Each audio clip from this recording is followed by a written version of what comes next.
नमो तस्य भगवतो अरहतो सम्मा सम्बुद्धस्स।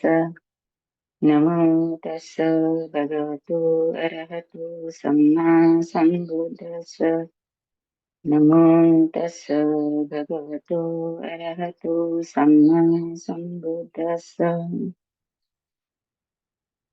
अपमादेन भिक्खवे सम्पादेत दुर्लभो बुद्धो पादो लोकस्मिन्। दुर्लभो मनुष्यत्वपतिलाभो दुर्लभा धनसम्पत्ति दुर्लभा पवज्जा दुर्लभं सद्धम्मसवनं दुर्लभो सत्पुरुषसंसेवो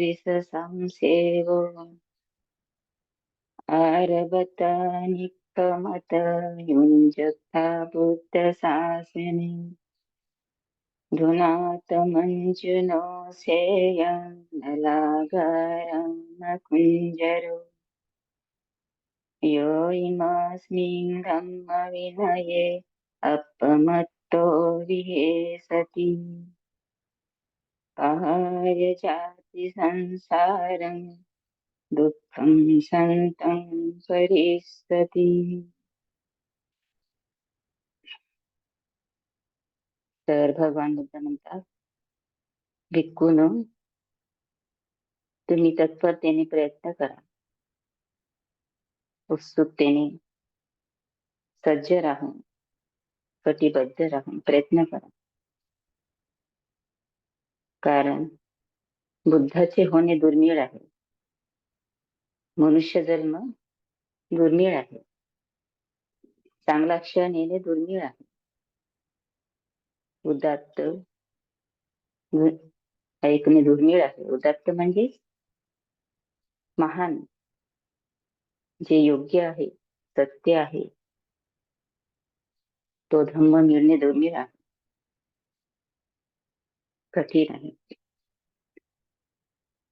तो आपल्याला मिळालेला आहे, घर बसल्या मिळत आहे. चांगल्या मनुष्याचा सहवास दुर्मिळ आहे. चांगले टीचर मिळणे दुर्मिळ आहे. हे सर्व आपल्याला मिळालेले आहे, तरी पण आपण इकडे तिकडे भटकतो. आळस न करता तुमची ऊर्जा जागृत करा, परिश्रम करा, बुद्धाच्या शिकवणीमध्ये सामील व्हा. हत्ती जसा वेळूच्या झोपडीला तोडून टाकतो, त्याचप्रमाणे मृत्यूच्या सैन्याचा नाश करा. कोण आहे मृत्यूची सैन्य? दुर्गुण मारा. हे आपल्याला चांगले करण्यामध्ये अडथळा आणत असते. तर याचा आपण सामना केला पाहिजे. तर सध्या बुद्धाची शासन आहे.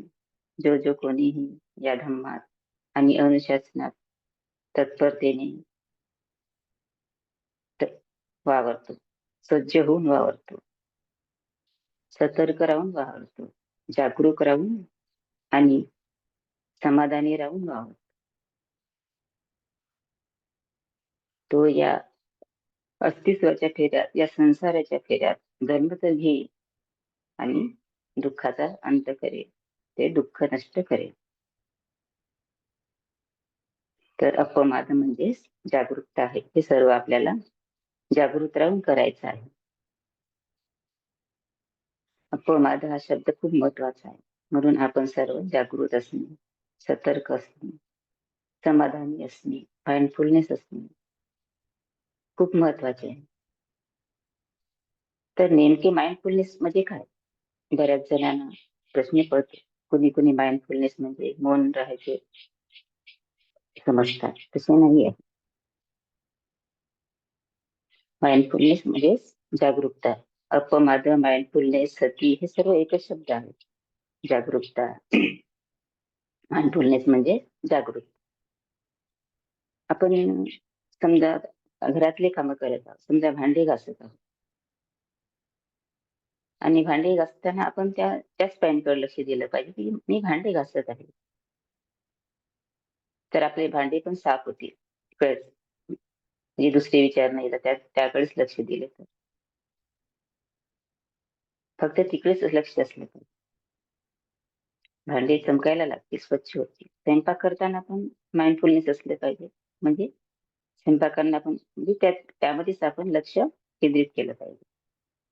ते सुद्धा आपण आपला स्वयंपाक सुद्धा आपलं जेवण सुद्धा खूप चांगलं बनणार, टेस्टी बनणार. आवडीने ते खाणार आपण, सर्व आवडीने खातील. म्हणजे सर्व आपलं चांगलं होईल. ध्यान करणे म्हणजे ध्यानामध्ये सुद्धा तसंच करायचं आहे आपल्याला. ध्यानामध्ये माइंडफुलनेस असेल तर आपल्याला येणारा श्वास, जाणारा श्वास तो कुठे टच होतो, कुठे टच होत आहे वगैरे वगैरे आपल्याला खास करून आपल्याला समजत असतो. त्यामुळे एकाग्रता वाढत असते. खास करून बोलण्यामध्ये माइंडफुलनेस नसल्यामुळे शीर तुटतात. जसे मनात आले तसे, जसे तोंडात आले तसे बोलून टाकतो. विचारच करीत गाडी सुटली की थांबतच नाही. त्यामुळे सत्य काय असत्य काय याचा विचारच करीत नाही. म्हणून आपण बोलण्यामध्ये सुद्धा ब्रेक लावणे गरजेचे आहे. तर दान पारमिता, मी पारमिता बद्दल सांगते. दान पारमिता काय आहे? दान पारमिता दान म्हणजे 3 प्रकारचे दान आहे. अभयदान, अहिंसा दान आणि धम्मदान. तर अभयदान म्हणजे ते बोधिसत्वानी केलेलं आहे. अहिंसा दान मध्ये सर्वच येते दान.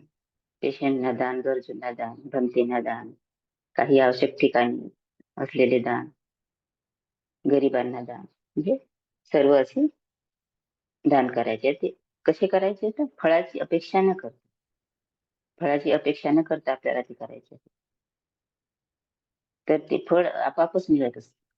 त्यामध्ये अहंभाव नसला पाहिजे की एवढे एवढे दिले तेवढे दिले. आपल्याकडे जेवढे आहे तेवढे द्यायचे, कमी असले तर कमी द्यायचे. देताना आपल्या मनात करुणा असली पाहिजे, दया असली पाहिजे, मेत्ता असली पाहिजे. बुद्धाचा धम्मदान, धम्मदान म्हणजे काय आहे की बुद्धाचा धम्म जसा आहे तसा सांगणे, त्यामध्ये मिक्स न करणे. धम्म आपल्यामध्ये रिअलाइज झाला पाहिजे, आपल्यामध्ये तो उतरला पाहिजे, तेव्हाच आपण सांगू शकतो. तेव्हाच ते धम्म आपल्यामध्ये धम्म जर उतरला नाही तर आपण कुणाच्याही मागे पडत असतो, त्यामध्ये जागृत राहत नाही आपण. तर आपण त्याच्यामध्ये जागृत राहून सर्व करायला पाहिजे. तर शील आहे, शीलामध्ये सुद्धा शील सर्वांना माहितीच आहे. शीलामध्ये माइंडफुलनेस पाहिजे, म्हणजे जागरूकता पाहिजे. मी आता सांगितले की गाडी थांबतच नाही, बोलताना त्यात धम्म असायला. बाकी शील तर आपल्याला माहितीच आहे. वाचेची शील लवकर तुटतात. मुसावादा पिसून वाचा करुस्स वाचा हे लवकर संपलक वाचा हे लवकर तुटतात. तर यामध्ये माइंडफुलनेस असणे, जागरूक असणे खूप गरजेचे आहे. निष्कर्म, निष्कर्म म्हणजे त्याग. त्याग म्हणजे कशाचा? की आपण त्याग म्हणजे हो नाही की आपण चिवर घेतले आणि अंगावर चिवर आले, खूप खुश होतो आपण त्यामध्ये, तो नाही. तर आपण तिथे खुश न होता आपण त्याग कशाचा केला पाहिजे? चिवर घेतली या काही घेतली, आपण संसारात असलो या चिवर घेतली, कुठे घेतलं तरी लोभ असतो. पण तो लोभ लोभ आणि द्वेष नष्ट करायला पाहिजे. तर लोभ दोष नष्ट होऊ देत नाही. कोण होऊ देत नाही? मोह असतो खूप आपल्यामध्ये. म्हणून तो लोभ आणि दोष आपला नष्ट होऊ देत नाही. म्हणून त्याकडे आपण मेन मेन म्हणलं तर तेच आहे, लोभ दोष मोह. त्याकडे आपण लक्ष दिलं पाहिजे. त्याग करायला पाहिजे. गावाची वर येणे म्हणजे ठीक आहे, चांगली गोष्ट आहे, पण त्यामध्ये लोभद्वेषमोह आपण सोडला पाहिजे. प्रत्येकच ह्याच्यामध्ये लोभद्वेषमोह सोडला पाहिजे. प्रज्ञा, प्रज्ञा म्हणजे काय? निर्मळ बुद्धी. प्रज्ञा म्हणजे निर्मळ बुद्धी आहे. शहाणपण, निर्मळ बुद्धी, शहाणपण, ज्याच्या आणि समजूतदारपणा, समजूतदारपणा असला पाहिजे आपल्यामध्ये. त्यामध्ये सुद्धा आपण जागृत राहायला पाहिजे. प्रज्ञा ही 3 प्रकारची आहे. श्रुतमय प्रज्ञा, चिंतनमय प्रज्ञा आणि भावनामय प्रज्ञा. तर आपल्याला कोणती प्रज्ञा आवश्यक आहे? आपल्याला भावनामय प्रज्ञा आवश्यक आहे, ती ध्यानामधून उत्पन्न होते. तर चिंतनमय प्रज्ञा ही ती पण घातकच असते, आणि श्रुतमय प्रज्ञा, ऐकलेली प्रज्ञा, ती पण घातक असते. म्हणून आपल्याला ही भावनामय प्रज्ञा आवश्यक आहे. तर या प्रज्ञेमुळेच आपण योग्य निर्णय घेत असतो. भगवान म्हणतात, मी सांगतो म्हणून किंवा पुस्तकात लिहिले आहे म्हणून मानू नका. तुम्ही स्वतःला बघा. प्रत्येक मनुष्य बघण्यासाठी सक्षम आहे. जाणून घ्या आणि ते सर्व जाणून घ्या आणि ते बुद्धीच्या कसोटीवर उतरवा. या पद्धतीने बुद्धांनी सांगितले आहे. त्या पद्धतीने आपल्याला ते प्रज्ञा डेव्हलप करायची आहे. कशी डेव्हलप करायची? आपल्याला जागृत राहून, ध्यानामध्ये आपल्याला जागृत राहून, जो प्रज्ञेचा प्रकाश उत्पन्न होतो त्यामध्ये जागृत राहून आपण ते डेव्हलप करायला पाहिजे. वीर्य, कोणतेही हाती घेतलेले काम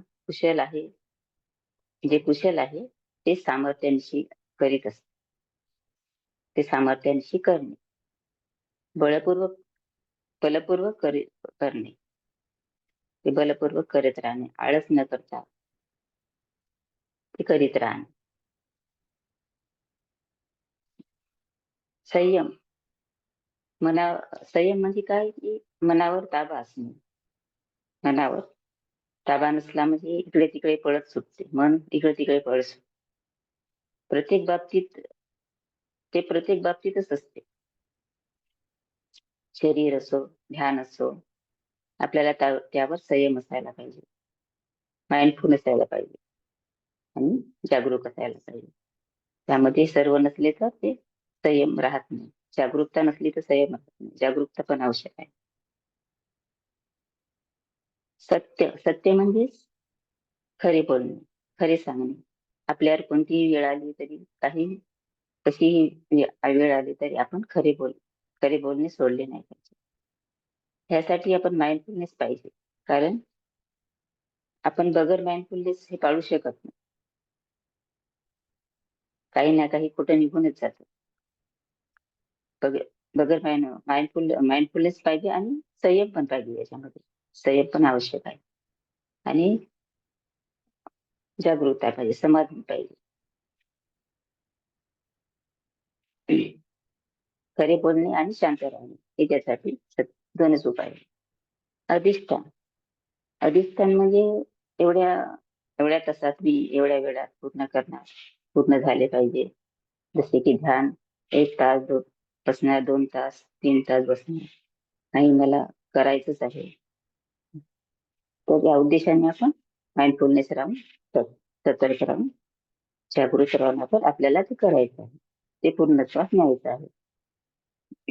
एकाग्रचित्तांचे पूर्णत्वास न्यायचं आहे.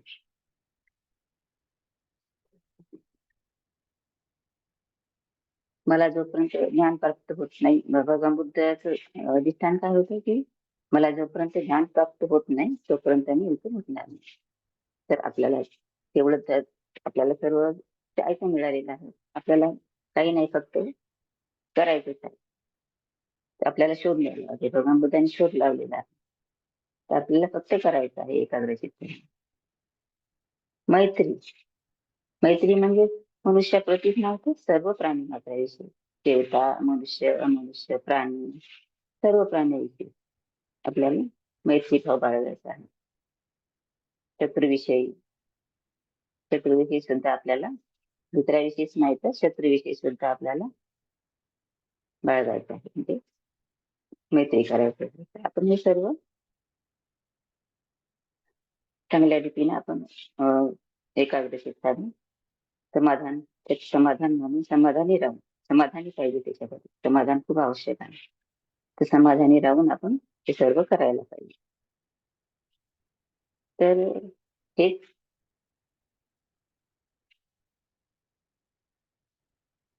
उपेक्षा, उपेक्षा पारमी. उपेक्षा म्हणजे काय की अं, समता, समता भाव, नासूक नासूक, दुःख सुख आले तर खूप उड्या मारायच्या नाही आणि दुःख आले तर रडत बसायचे नाही, समतेत राहायचे. तर ठीक आहे, मी एवढेच सांगते. स्टार्ट मध्ये